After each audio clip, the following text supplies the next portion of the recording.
All right, great to have you. Welcome to the program. Thanks to Joe Pags Show. Great radio stations all over. Newsmax TV. Glad to have you. Grab a quick phone call on the World Series. It's Jerry in Wichita, Kansas. Hi, Jerry. What's going on?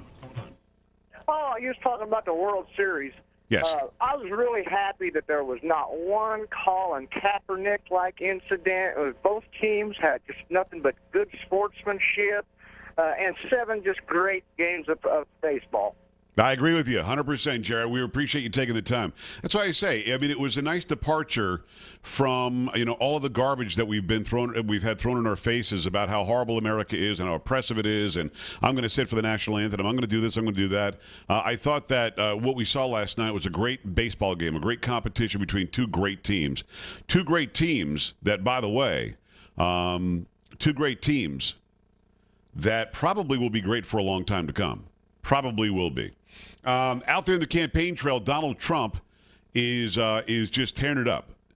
Gary, do you remember ever seeing a contender for the presidency or for anything this tireless? I don't think he's taken a break. No, I don't think he has. I mean, he has been out there just about every single day, I think. Every single day. And now that we're getting into the last couple of days, Yeah. we're talking, I think he had like 3 rallies yesterday in Florida alone. Right. And they were both in North Carolina today. So there's no North stopping Carolina right now. is supposed to be a battleground state. Florida's supposed to be a battleground. Ohio's supposed to be a battleground. Pennsylvania was supposed to be blue, but it's looking like it's up in the air now.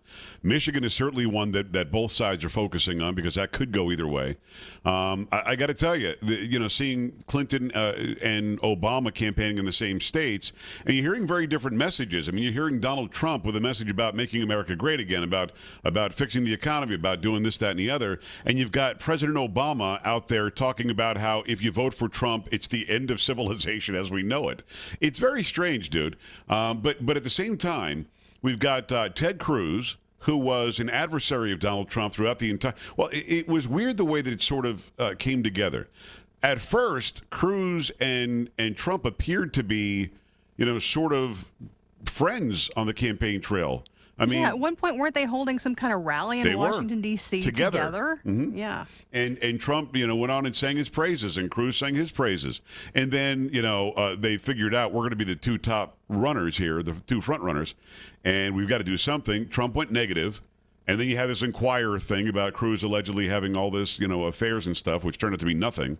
And then you had, Cruz going after Trump, or a pack that didn't want Trump, who wanted Cruz, going after Melania with a naked picture from 15 years ago or something. And then, Trump tweets out something about Heidi Cruz. The whole thing got ugly. But what really does buoy you as somebody who might believe in conservatism or original American values or tradition in this country, you see Ted Cruz out there campaigning for Trump. Now, I've seen some reports that say Ted Cruz is not mentioning his name. I don't believe that. Ted Cruz actually, I saw that where he said, I voted for Donald Trump on Monday. So have you heard any word that he's not saying Trump's name at these rallies? He's out traveling with Mike Pence. Yeah, I was just looking at one CNN report, and the headline is Ted Cruz stumps for Donald Trump, but does not say his name at Iowa rally. Come on. Come on, man. So I don't know. I didn't hear the rally, but...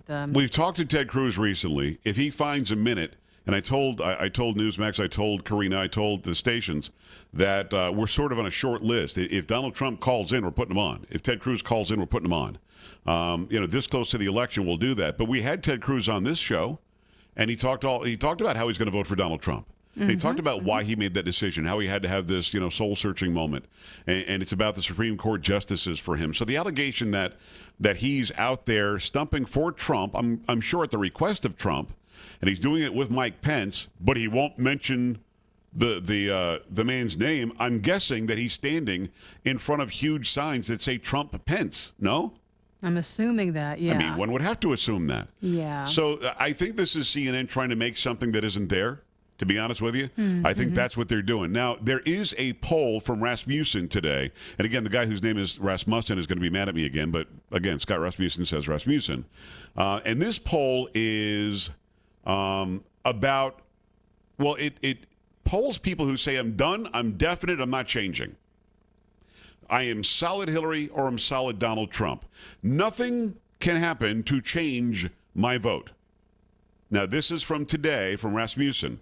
Republican Donald Trump has a 3-point lead in Rasmussen Reports White House Watch survey. Among voters who are certain how they will vote, Trump now has over 50% support.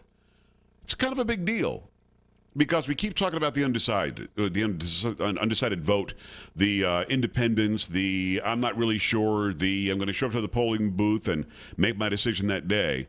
The undecideds were the ones that they're both working their faces off to get. And it turns out Donald Trump now has more than 50% of those who have locked in that are being polled by Rasmussen. Does it mean he's going to win? No. What it means is this is a shift. Because in this poll, it shows that Hillary Clinton gets 45%, and Trump has Trump has 45%, Clinton has 42%. And here's an interesting angle. Gary Johnson has gone from about 7 or 8 steadily. You know, Carrie, we talk about this all the time. 7 or 8% steadily in this poll of the same people. And now he's down to 4. And you hear a lot of people, a lot of pundits out there talk about how the Republicans are coming home. Have you heard that statement a lot lately? I have, They're coming home. They're coming home. Well, what does that mean? That means that they're going to bite their lip or bite their tongue or smack themselves in the face or whatever they're doing. But they're going to say, yep, got to go Trump.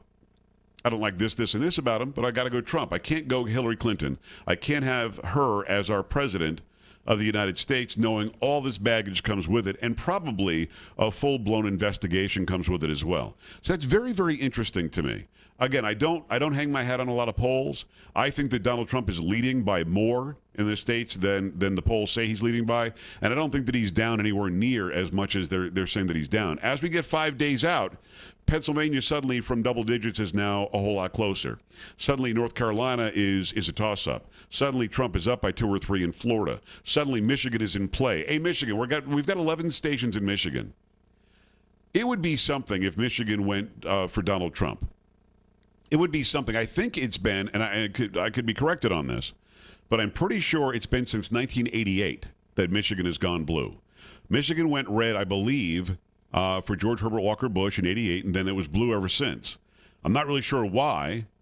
Great people, blue-collar people, people who enjoy being employed, and they're hard workers. And the weird thing is, as we get closer, we talked about this just a little bit yesterday with Rudy Giuliani. As we get closer, it becomes more apparent that although he's worth a whole lot more money, and although he's been in the public eye for a long time in pop culture and other things, and as a builder and so on, Donald Trump really does come off as the blue-collar candidate. And Hillary Clinton comes off as the elitist. Most of us are blue-collar. Most of us have a work ethic, and we want a good job and support our families and have a good future. And most of us can't relate to the Clintons. Well, maybe you can to Bill Clinton because he's very, a very slick salesman. But you really can't relate to Hillary Clinton. And yet, for some reason, we can relate to Donald Trump. Now, again, I've interviewed him 6 times now, and the guy's never, ever come off as an elitist. Never, ever told me what I can or can't ask. Not that I would ever listen to him. But he comes off as a regular guy who just wants to have a conversation. Have we seen any of that from Hillary Clinton in the 2 years she's been running? Let's just have a conversation? I would say no. I mean, it always seems very scripted, very planned, even so much as where she gets the questions before the town hall even happens. So very definitive reason, I think, why those who are certain about who they're voting for are going for Trump. 1-800-383-9624, joepags.com. We come back, I'll talk about voter suppression and voter ID on the Joe Pags Show.